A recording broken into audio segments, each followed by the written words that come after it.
नमो किसान महासन्मान योजनेचा हप्ता जमा होणार आहे। शिर्डीमध्ये पंतप्रधान नरेंद्र मोदी यांच्या हस्ते वितरण देखील होईल।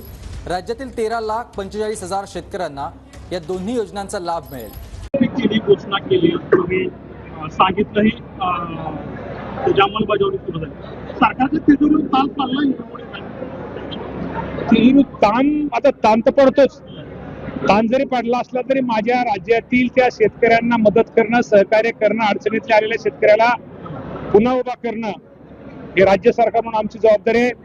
राज्याचे मुख्यमंत्री, दोन्ही उपमुख्यमंत्री यासाठी प्रयत्न करतायत आणि खूप मोठा निर्णय, कुठलीही निवडणूक डोळ्यासमोर नसताना सुद्धा राज्याची आर्थिक परिस्थिती चांगली, आपण म्हणल्याप्रमाणे आपला आभार मानतो की आपण ते आम्हाला सांगितलं त्याप्रमाणे आर्थिक परिस्थिती करून असताना सुद्धा आर्थिक परिस्थितीची थोडी कमी जास्त असताना, मी म्हणणार नाही की अडचणीत असताना सुद्धा राज्यातील माझ्या शेतकऱ्यांना महत्वाचा निर्णय कर्जमाफीचा या राज्य सरकारने घेतलेला आहे। शेतकरी सन्मान योजना ज्या आहेत त्याचे 2 हप्ते अद्यापर्यंत मिळाले नाहीत शेतकऱ्यांना, तटलेत आणि चर्चा आहे या बाबतीत मार्केटमध्ये अशी चर्चा होती की जे शेतकरी कर्जमाफीचा लाभ घेतील त्यांना वर्षभर पुढे शेतकरी सन्मान योजना जे आहे ते मिळणार नाही। खरं काय नक्की या बाबतीमध्ये निश्चित प्रकारे खरं सांगतो, ही सहकारी विभागाकडून डायरेक्ट ही नोट आम्ही आपल्या माध्यमातून आम्हाला हे समजलेलं आहे।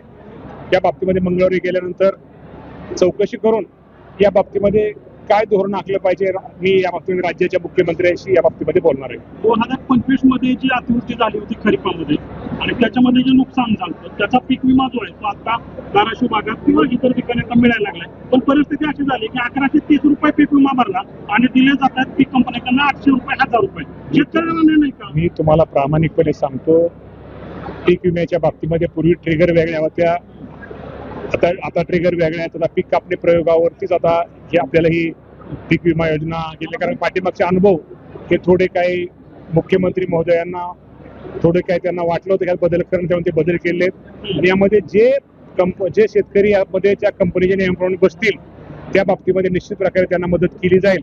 आपण जे म्हणतात त्याप्रमाणे काय फेड तपासणी या बाबतीमध्ये कलेक्टरना सांगितलं जाईल।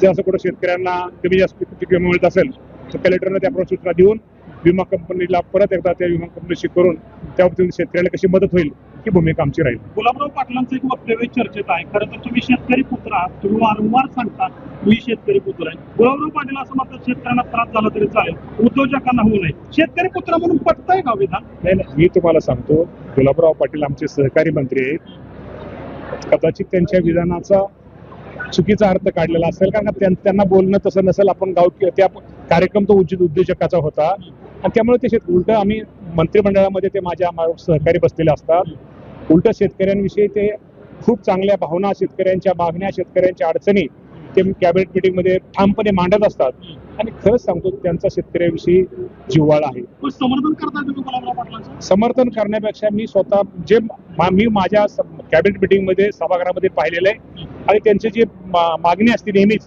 त्या भागामध्ये केळी उत्पादक शेतकरी जास्त आहेत, त्या शेतकऱ्याला मदत झाली पाहिजे। तिथे सोयाबीन उत्पादक शेतकरी जास्त आहेत।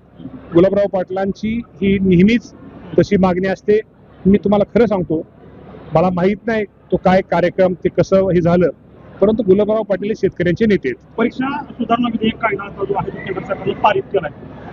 आता चर्चा आहे महाराष्ट्रामधील पेपर फुटीची, काय वाटतं कायदा पारित केला यापुढे तरी पेपर सुरक्षित राहतील? 100% विद्यार्थी सुरक्षित राहिले पाहिजे, पेपर कुठेही फुटले नाही पाहिजे।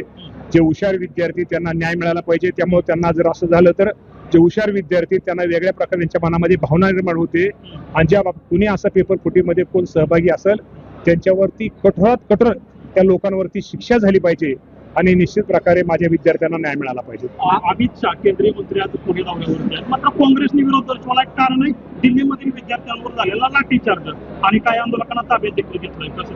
आता या बाबतीमध्ये निश्चित प्रकारे ते आंदोलन मागे घेतलं गेलेलं आहे आणि शेवटी अमित शहा राज्याचे गृहमंत्री आहेत, सहकार मंत्री आहेत, त्यांच्याकडून राज्याला खूप मोठे आपल्या सगळ्या त्यांच्याकडून आपल्याला अपेक्षा आहेत। माझं म्हणणं शेवटी कोण काय बोलतोय, कुठला पक्ष करतोय मला दुमत नाही।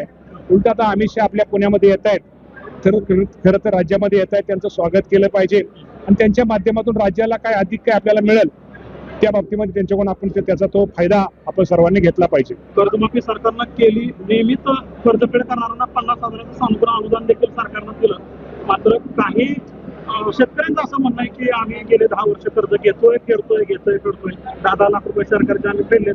50,000 म्हणजे तुटपुंजे आमच्यावर अन्याय नाही का? हे आता तुटपुंजे म्हणजे शेवटी मदत तर केली पाहिजे. जो आता थकबाकीदार आहे त्याला मदत पहिल्यांदा केली पाहिजे आणि रेग्युलर भरणाऱ्याला पण आपण मदत करतो. त्यांनाही आपण वाऱ्यावर सोडलेलं नाही. त्यांची भावना असते, मी त्यांची भावना बरोबर चुकीची असं म्हणणार नाही. त्यांची भावना बरोबर आहे. परंतु या बाबतीमध्ये इथून पुढे त्या बाबतीमध्ये निश्चित प्रकारे शेतकऱ्याचं उत्पादन कसं वाढेल आणि त्याला उत्पन्नामध्ये त्याची कशी वाढ होईल हे आमच्या कृषी विभागाचा प्रयत्न राहणार आहे. सरकारनं याद्या जाहीर केल्यात, मात्र काही याद्यांमध्ये असं झालं की कर्ज ज्यादा आहे यादीत रक्कम कमी आली. काही ठिकाणी असं झालं की कर्ज कमी आणि यादीत रक्कम जास्त. काहींची नावच आली नाही. असं अजिबात होणार नाही. आपल्याला माहिती आहे 31-32 लाख जे शेतकऱ्यांची यादी सरकारने अपलोड केलेली आहे. त्यामध्ये शेतकऱ्यांची जी रक्कम बँकेला कळवली जरी कमी आली असली, वरची रक्कम ही बँकेने त्याला माफी द्यायची. त्यामुळे आपल्या माध्यमातून मला शेतकऱ्यांना सांगायचंय, अजिबात काळजी करू नका. हेअरकट काय बँक काय बघू नका. तुम्ही समजा 1 लाख रुपये कर्ज घेतलं असेल आणि जर तुमची यादीमध्ये 40,000 रुपये रक्कम आली असेल तर वरचे 60 रुपयाची माफी ती त्या बँकेने द्यायची. तसा बँकेचा आणि आमचा करार झालेला आहे. त्यामुळे त्यांनी काळजी करू नये. तुमचं 1 लाख रुपये तुम्हाला ही माफी मिळणार आहे आणि दुसऱ्या दिवशी तुम्हाला नवीन पीक कर्ज हे मिळणार आहे. काही शेतकऱ्यांकडून या कर्जमाफीवर आरोप देखील केला जातोय की निवडणुकीच्या काळात देवेंद्र फडणवीसांनी असं आश्वासन दिलं होतं की आम्ही 7-12 कोरा करू. आता 7-12 जो आहे तो म्हणल्याप्रमाणे कोरा नाही दिला. माफी दिली सरकारनं, ते कौतुकास्पद आहे. पण फडणवीसांची घोषणा होती की आम्ही 7-12 कोरा करू. कृषी मंत्री काय सांगणार? नाही 7-12 कोरा करण्याची ही अडचणी काळाची मदत काय छोटी नाही. कदाचित आपल्या पुणे जिल्ह्यामध्ये वगैरे थोडी रक्कम आपल्याला वाटत, पण विदर्भ मराठवाड्यामध्ये लोक खूप शेतकरी खुश आहेत. सरकारचं कौतुक करतायत, आमचं कौतुक करतायत आणि खूप चांगला निर्णय घेतला. मला मेसेज आहे तुमच्या माझ्या मोबाईल मध्ये तुम्हाला दाखवतो. हजारो मेसेज येतात. खूप चांगला आमच्यासाठी निर्णय घेतला. अडचणीच्या काळामध्ये या राज्याचे मुख्यमंत्री, दोन्ही उपमुख्यमंत्र्यांनी आपल्याला मदत केली, असे मेसेज आम्हाला येत आहेत. त्यामुळे निश्चित प्रकारे ठीक आहे. शेवटी कुठली एखादी योजना किंवा कुठली आपण जाहीर केलं तर सगळ्यांचं समाधान होईल असं मी म्हणणार नाही. परंतु जास्तीत जास्त आपण शेतकऱ्यांचं समाधान या माध्यमात, समाधान म्हणण्यापेक्षा शेतकऱ्याला सहकार्य करण्याची भूमिका, मदत म्हणणार नाही, सहकार्य त्याला स्वतः परत उभा करण्याची भूमिका ही राज्याच्या मुख्यमंत्र्यांनी घेतलेली आहे. राज्याचा कृषी मंत्री म्हणून मी त्यांचा आभार मानतो. शेतकऱ्यांना कुठपर्यंत मी तुम्हाला आज सांगतो, टप्प्याटप्प्याने सगळं व्यवस्थित होईल. 56 लाख शेतकऱ्याला त्याचा उपयोग होणार आहे. पहिली यादी 2 लाखाच्या आतली लागणार आहे, त्यानंतर 2 लाखाच्या वरची लागणार आहे, ओटी असते आपण त्याला म्हणतो. तिसरी यादी प्रोत्साहनची लागणार आहे. त्यामुळे हे आता प्रोसिजर सुरू राहणार आहे. वर्षभर प्रोसिजर सुरू राहणार आहे. त्यामुळे शेतकऱ्यांनी काळजी करू नये. शेतकरी बांधवांसाठी पुन्हा एकदा महत्त्वपूर्ण अपडेट आहे, कारण शेतकरी बांधवांच्या खात्यामध्ये अजूनही नमो शेतकरीचा हप्ता जमा झालेला नाही. वेळोवेळी जी तारीख आहे ती सांगण्यात येत होती. सहकार मंत्री बाबासाहेब पाटील यांनी सुद्धा घोषणा केली होती की शेतकरी बांधवांच्या खात्यामध्ये जो नमो शेतकरीचा हप्ता आहे तो येत्या 1 ते 2 दिवसामध्ये जमा केला जाईल. परंतु तसे काही झाले नाही. कर्जमाफीसाठी जी रक्कम होती ती वर्ग करण्याची प्रक्रिया सुरू झाली, यामुळे उशीर होतोय असं सुद्धा त्यांनी सांगितलेलं होतं. शेतकरी बांधवांच्या खात्यामध्ये कर्जमाफीचे पैसे जमा झाल्यानंतर नमो शेतकरीचा हप्ता सुद्धा वर्ग केला जाईल. तो कुठल्याही प्रकारे बंद झालेला नाही अशी सुद्धा त्यांनी माहिती दिलेली होती. आणि यासाठी आता मंगळवारी एक बैठक पार पडणार आहे. त्या बैठकीमध्ये नमो शेतकरीचा हप्ता शेतकरी बांधवांच्या खात्यामध्ये वाटपासाठी जाहीर करण्याचा जो निर्णय तो घेण्यात येणार आहे. यामध्ये शेतकरी बांधवांच्या खात्यामध्ये 1 हप्ता जमा करायचा की 2 हप्ता जमा करायचा यासाठी ही विशेष बैठक पार पडणार आहे आणि शेतकरी बांधवांसाठी अतिशय महत्त्वपूर्ण हा निर्णय आहे.